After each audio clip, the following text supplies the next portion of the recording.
ಭಾರತದ ಬಿಲ್ಗಾರ್ತೆ ಶೀತಲ್ ದೇವಿ ಅವರನ್ನ 2025 ವರ್ಷದ ಪ್ಯಾರಾ ಆರ್ಚರಿ ಎಂದು ವಿಶ್ವ ಆರ್ಚರಿ ಸಂಸ್ಥೆಯು ಆಯ್ಕೆ ಮಾಡಿದೆ. 19 ಪ್ರಾಯದ ಶೀತಲ್ ದೇವಿ ಕೈಗಳಿಲ್ಲದ್ದರಿಂದ ಕಾಲುಗಳನ್ನು ಬಳಸಿ ಬಿಲ್ಗಾರಿಕೆಯಲ್ಲಿ ಸಾಧನೆ ಮಾಡಿದ್ದಾರೆ.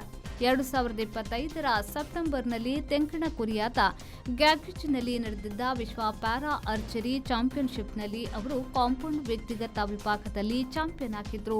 ಈ ಚಿನ್ನವಲ್ಲದ ಅದರ ಜೊತೆಗೆ ಅಲ್ಲಿ ಅವರು ತಂಡ ವಿಭಾಗದ ಬೆಳ್ಳಿ ಹಾಗೂ ಮಿಶ್ರ ತಂಡ ವಿಭಾಗದ ಕಂಚು ಎಂದು ಸಾಧನೆ ಮಾಡಿದ್ರು. ಕಳೆದ ವರ್ಷ ವಿಶ್ವ ಮಟ್ಟದ ಈ ಸಾಧನೆಯಲ್ಲದೆ 16 ಚಾಂಪಿಯನ್ಶಿಪ್ಗಳಲ್ಲಿ ಮಿಂಚಿದ್ದರಿಂದ ವರುಷದ ಪ್ಯಾರಾ ಆರ್ಚರ್ ಆಗಿ ಅವರನ್ನ ಆಯ್ಕೆ ಮಾಡಲಾಗಿದೆ ಎಂದು ವಿಶ್ವ ಆರ್ಚರಿ ಸಂಸ್ಥೆ ಹೇಳಿದೆ. ಆಯಾ ವರ್ಷದ ಅತ್ಯುತ್ತಮ ಸಾಧಕರನ್ನ ವರ್ಷದ ಆರ್ಚರ್ ಮಾಡುವ ಪದ್ಧತಿಯು 2011ರಿಂದ ಆರಂಭವಾಗಿದೆ.